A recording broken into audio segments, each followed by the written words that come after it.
बिस्मिल्लाहिर्रहमानिर्रहीम। अस्सलाम वालेकुम। अशरफ गनी की ये तस्वीर देखिए। इसकी शक्ल इस तरह बनी हुई है जिस तरह सदियों का कोई शख्स बीमार होता है या इससे फरिश्ते हिसाब किताब लेने के लिए आए हैं। इसकी शक्ल देखिए। और अब एक और तस्वीर देखिए। ये अमेरिकन की तस्वीर है जो असल में इसका हिसाब किताब लेने के लिए आए हैं कि अशरफ गनी, तुम्हें हमने अरबों डॉलर्स दिए और तुमने हमारे साथ ही धोखा किया।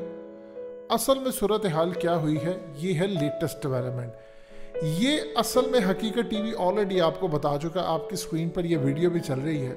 इशू ये हुआ था कि अशरफ गनी की कल रात अमेरिका से डील फाइनलाइज हो गई। डील फाइनलाइज हुई और उसमें अशरफ गनी ने कहा कि मैं रिज़ाइन कर दूंगा सुबह। वीडियो मैसेज उसने रिकॉर्ड करवा लिया और कहा कि उसके बाद अमेरिका की मिलिट्री का प्लेन मुझे लेकर जाएगा और कुछ मुराद और कुछ चीज़ें डिस्कस की।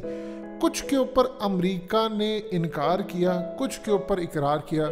मिला जुला रद्द अमल था, लेकिन बॉटम लाइन ये रही कि अशरफ गनी आज रिज़ाइन करने जा रहे। अब पूरी दुनिया में खबर फैल गई, सारे मीडिया चैनल सब अलर्ट थे।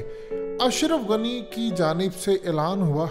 इस वीडियो की अहम डिस्कशन चलती रहेगी, लेकिन इससे पहले आप वीडियो को लाइक करें, हकीकत टीवी को सब्सक्राइब कर लें और बेल आइकन पर ज़रूर क्लिक करें कि अशरफ गनी का कुछ देर में वो कौम से खिताब करने वाले। अब सारी दुनिया अलर्ट थी। अशरफ गनी ने काम ये किया, अशरफ गनी ने अमेरिकन को नहीं बताया, उसे 2 मैसेज रिकॉर्ड कर लिए। उसने पहला मैसेज जारी कर दिया। अमेरिका से इंतजार में थे, रिएक्शन सब कुछ था कि आज अशरफ गनी रिजाइन करेगा और अफगान तालिबान को, उधर कतर को कहा कि आप अफगान तालिबान से डील करें, उनको कहें कि अब आप वायलेंस छोड़ें। कतर उधर गुफ्तगू कर रहा था कि अभी मैसेज आने वाला है अशरफ गनी का, वो रिजाइन करने जा रहा है, लिहाजा आपने अब वायलेंस नहीं करना। वहां पर डील हो रही थी। अचानक सूरत हाल ये पैदा होती है कि अशरफ गनी का मैसेज आता है। वो कहता है कि मैंने तो तालिबान से लड़ना है, लेकिन अब मैं अपनी कौम को, क्योंकि मैं उसका प्रेसिडेंट हूँ, ये उसको जोम है, तो मैं अपनी कौम को खून में नहीं नहलाना चाहता और मैं नहीं चाहता कोई खून खराबा हो। मेरी अगली हिकमत अमली का इंतज़ार कीजिए।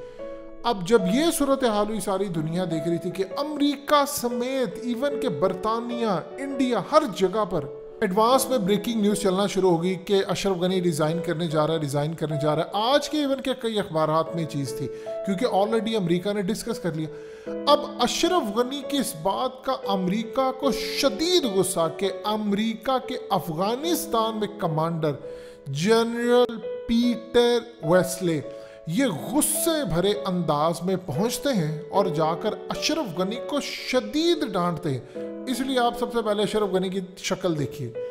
आप सोचिए अशरफ गनी आपको हमेशा किस अंदाज में नजर आता है? हंसता हुआ, धमकियां देता, बड़ा एक्टिव नजर आता है। अशरफ गनी की हालत ये है कि जब ये फोटोशूट हो रहा था, देखिए आम रूटीन में ये तस्वीर ऐसी नहीं है कि आप बैठे हुए हैं और किसी ने आकर आपकी तस्वीर उतार ली। जब फोटोशूट होना होता है तो पहले डिस्कशन होती है, उसके बाद से हुकूमती फोटोग्राफर्स को बुलाया जाता है और उसके बाद तस्वीर उतरती है। इवन कि अशरफ गनी चाह रहा था कि इसको हम किसी सूरत पब्लिक ना करें, लेकिन अमेरिका का प्रेशर था। वो ये बताना चाह रहा था कि देखो मैं क्या करने जा रहा हूँ। अब उसके बाद सूरत हाल ये पैदा होती है कि अशरफ गनी को वहाँ पर शदीद बेइज्जत किया जाता है। धमकी दी जाती है कि 72 घंटों के अंदर अंदर काबुल फतह हो जाएगा, तुम्हें चौक चौराहे पर ले जाएंगे, फिर तुम क्या करोगे? अमेरिका तुम्हें बचाएगा नहीं। उसके बाद सूरत हाल होती है कि अशरफ गनी को कहा जाता है तस्वीरें उतर रही हैं और इसकी हालत देखिए। सोचे तस्वीरें उतरते वक्त इसकी ये हालत है तो बाद में क्या होगा? अब इस पूरी सूरत हाल के अंदर अशरफ गनी लेन देन कर रहे हैं अमेरिका से। आप देखते रहिएगा अमेरिका अशरफ गनी के साथ क्या करता। अगर अमेरिका इस वक्त परेशान है, वो तकलीफ में है, उनको समझ नहीं आ रही कि हमारे साथ हुआ क्या है। आप देख लें कि पेंटागन के स्पोक्स पर्सन अगर दुनिया के सामने आकर ये बात कह दें कि हमें अंदाज़ा नहीं था कि अशरफ गनी हुकूमत की फोर्स, उनके अंदर जज्बा ही नहीं निकलेगा, उनके अंदर लड़ने की हसीयत नहीं होगी, तो हम इस तरह की पॉलिसी ना बनाती। इवन कि ओपनली उसने कहा कि देखिए हमें शिकस्त हुई है, इस चीज़ के ऊपर हमारी तमाम की तमाम रिपोर्ट्स, असेसमेंट सब कुछ फेल हो गया है। हम सोच रहे थे ये लड़ेंगे, लेकिन इनके अंदर वो तालिबान जैसा जज्बा ही नहीं था, लिहाजा इन्होंने शिकस्त खाई। ये असल में पाकिस्तान को भी क्लीन चिट मिलती है। जो ये कहते हैं जी पाकिस्तान मिला हुआ था, ये था वो था, अब वो नैरेटिव हवा में उड़ गया। अब अशरफ गनी के ऊपर इस वक्त अमेरिका ने शदीद दबाव डाला है। किसी भी वक्त हो सकता है आप सो रहे हो, बैठे हो, अभी कहीं जा रहे हो, आ रहे हो, अचानक आपको खबर मिलेगी कि अशरफ गनी ने रिजाइन कर दिया, या फिर ये खबर मिलेगी आपको कि अफगान तालिबान ने अशरफ गनी को कैप्चर कर लिया है। देखिए 2-3 चीज़ें आपको मिलनी है खबर, या तो अशरफ गनी रिजाइन करके भाग गया है, या फिर अशरफ गनी को अफगान तालिबान ने पकड़ लिया। अगर तो अशरफ गनी को अफगान तालिबान ने पकड़ लिया तो वो इस्माइल खान जैसा हाल नहीं करेंगे कि इस्माइल खान को गले लगाया और काबुल भेजा। सवाल ही पैदा नहीं होता।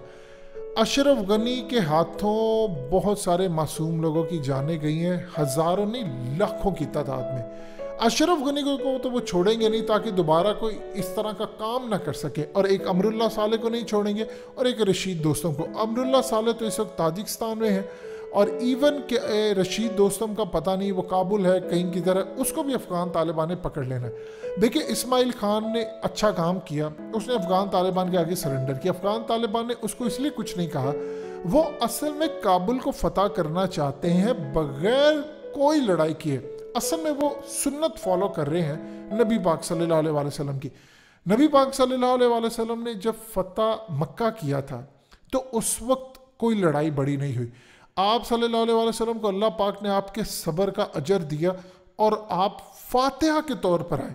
यही वो स्ट्रेटजी अपनाना चाह रहे हैं, उस सुन्नत को फॉलो करना चाह रहे हैं। उसके लिए रास्ते क्या हैं? देखिए अगर वो इस वक्त इस्माइल खान को मार दें तो उधर से जो बाकी है वो कहेंगे अच्छा ठीक है, हमने तो मरना है वारलॉर्ड ने, इनके भी 2-4 मार के रहे। इन्होंने गले लगाया और उन तक भेज दिया और कहा कि देखो हमने इस्माइल खान को, जिसको मारने के लिए अफगान तालिबान 20 साल मेहनत करते रहे, उसको नहीं मारा तो हम तुम्हें भी कुछ नहीं कहेंगे। इससे फ़ायदा ये हुआ कि आपने देखा नहीं, इस तरह जो उन्होंने पायलट पकड़े 8, उन्होंने अफगान तालिबान के साथ मिलकर एयरफोर्स अपनी बना रही और हवा में उड़ाना शुरू कर दिया।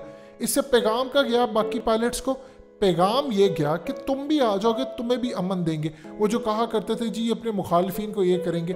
अब अशरफ गनी को तो वो किसी सूरत नहीं छोड़ेंगे। अशरफ गनी को उन्होंने सजा देनी है। अशरफ गनी इतना बेवकूफ़ भी नहीं है कि वो इनके हत्थे चढ़ जाए, लेकिन जब किस्मत बुरी हो तो क्या करे। इस वक्त तक अशरफ गनी को निकल जाना चाहिए था। अगर अशरफ गनी दोबारा डिमांड करे तो हो सकता है कि अफगान तालिबान को अमेरिका ही मुखबरी करवा दे पूरी तरह, और ऐसा सेटअप तैयार कर दे कि अफगान तालिबान खुद अशरफ गनी को पकड़ कर तो चौक चौराहे में ले जाए। फिर क्या बनेगा? क्योंकि ये सियासत की जो खेल और ये चीज़ें होती हैं ये बड़ी बेरहम होती है। आपसे कुछ भी करवा सकते हैं। आपका आज का दोस्त कल का दुश्मन, कल का दुश्मन आज का दोस्त। अमेरिका ने ये हमेशा एक बात कही थी, हेनरी किसिंजर के ये अल्फाज हैं, हमारे परमानेंट दुश्मन कोई नहीं होते, हमारे परमानेंट दोस्त भी कोई नहीं होते, हमारे सिर्फ मफादात होते हैं। ये बात आप समझ लीजिएगा। ना आपका कोई परमानेंट दुश्मन होना चाहिए आपका भी अपनी ज़िंदगी में, ना परमानेंट कोई आपका दोस्त हो सकता है। सिर्फ इंसान बेहतरी की तरफ जाता रहे, यानी ऐसा नहीं आपको पता ही नहीं है कौन आपका दुश्मन बन जाए, कौन आपका दोस्त बन जाए। तो इस पूरे खेल के अंदर अमेरिका की पॉलिसी हो चुकी है वाज़ेह। अशरफ गनी को इस वक्त शदीद डांट और धमकियां दी जा रही हैं कि तुम्हारे पास टाइम थोड़ा है, या तो तुम अफगान तालिबान के हत्थे चढ़ जाओगे फिर हम कुछ नहीं कर पाएंगे, या जो मैसेज रिकॉर्ड करवाया रिजाइन करो। अगर ये दोनों काम नहीं होते तो फिर हमारी तरफ से गुड बाय।